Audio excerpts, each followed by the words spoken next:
เมื่อทางด้านฝั่งของประธานาธิบดีวลาดิเมียร์ปูตินผู้นำของรัสเซียนั้นเนี่ยครับได้มีการลงนามนะครับแต่งตั้งทางด้านในส่วนของอเล็กเซย์ ดายูมินนะครับซึ่งอเล็กเซย์ ดายูมินนั้นเนี่ยได้รับการแต่งตั้งเป็นเลขานุการสภาที่ปรึกษาแห่งรัฐนะครับแล้วคำสั่งนี้ถูกเผยแพร่ลงบนเว็บไซต์ของทำเนียบรัฐบาลรัสเซียตั้งแต่เมื่อวันที่ 29 พฤษภาคม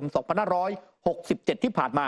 ถามว่าตำแหน่งนี้เนี่ยครับมีความสำคัญอย่างไรคุณผู้ชมครับเขาบอกว่าทางด้านอเล็กเซย์ ดายูมินนั้นเนี่ยอดีตเนี่ยเคยเป็นบอดี้การ์ดนะครับที่คอยดูแลความปลอดภัยให้กับประธานาธิบดีวลาดิเมียร์ปูตินแล้วเขามองว่าการดันทางด้านอเล็กเซย์ ดายูมินนั้นขึ้นมานั่งเป็นเลขานุการสภาที่ปรึกษาแห่งรัฐเนี่ยนะครับตรงนี้เองเนี่ยในแวดวงคนชั้นสูงของรัสเซียนั้นเขาบอกว่า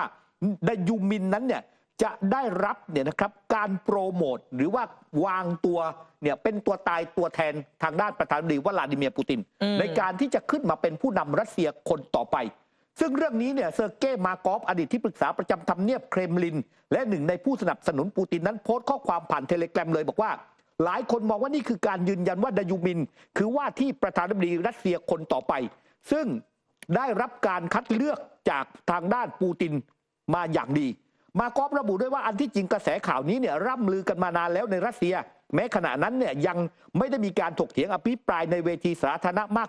นักเนี่ยนะครับคือปูตินเองนั้นเนี่ยปัจจุบันอายุ 71 ปีแล้วและจะต้องรับตำแหน่งประธานาธิบดีของรัสเซียไปอีกอย่างน้อยเนี่ย6 ปีด้วยกันดายูมินนั้นเนี่ยมองว่า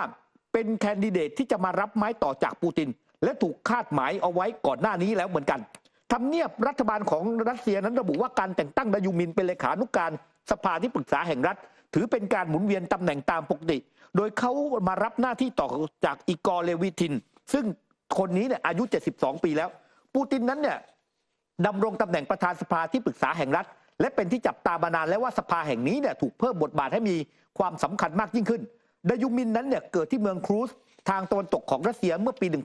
1972 ปัจจุบันนั้นเนี่ยครับก็สมรส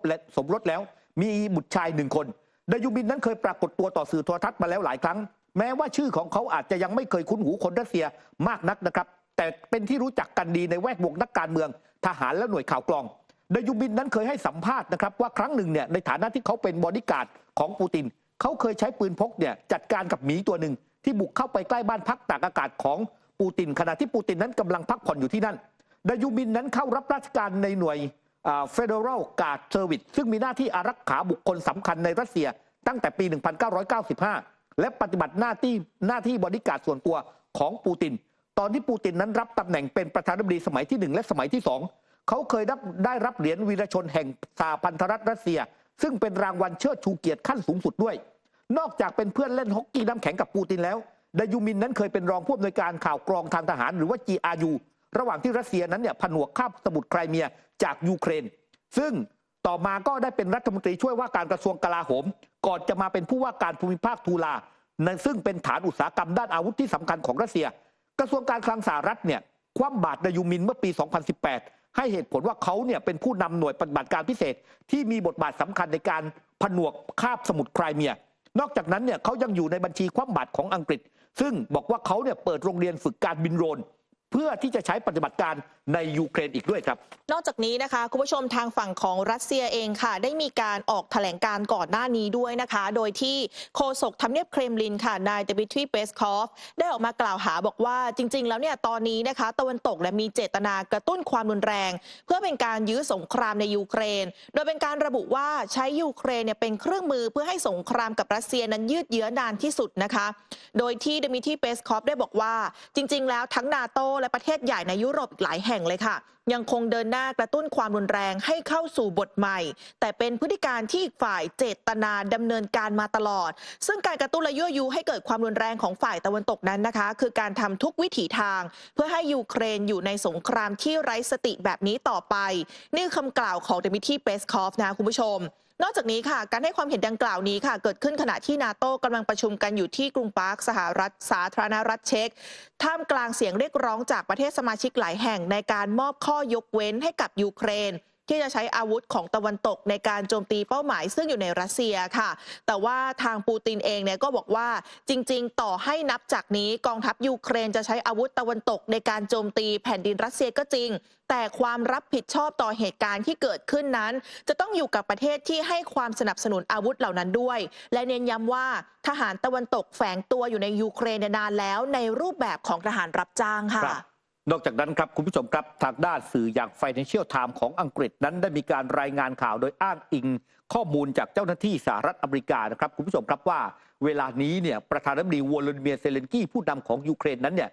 มีท่าทีที่ไม่ค่อยพอใจกับทางด้านประธานาธิบดีโจไบเดนมากนักนะครับโดยหลายสาเหตุด้วยกันแล้วก็บอกว่าการแสดงออกการกล่าวต่อที่สาธารณะของวโลดิเมียร์เซเลนสกี้ต่อไบเดนนั้นเนี่ยเป็นท่าทีที่เรียกว่าสร้างความไม่เหมาะสมเนี่ยต่อผู้นำสหรัฐเนี่ยอยู่บ่อยครั้งนะครับเหตุการณ์นั้นเนี่ยเขาบอกว่าทางด้านฝั่งวโลดิเมียร์เซเลนสกี้เนี่ยเขาจะมีการประชุมสันติภาพที่จะเกิดขึ้นเนี่ย 15-16 มิถุนายนนี้ที่สวิตเซอร์แลนด์ซึ่งแน่นอนครับวโลดิเมียร์เซเลนสกี้นั้นเนี่ยอยากให้ผู้นำมหาอำนาจของโลกเนี่ยเข้าร่วมประชุมนะครับเพื่อที่จะ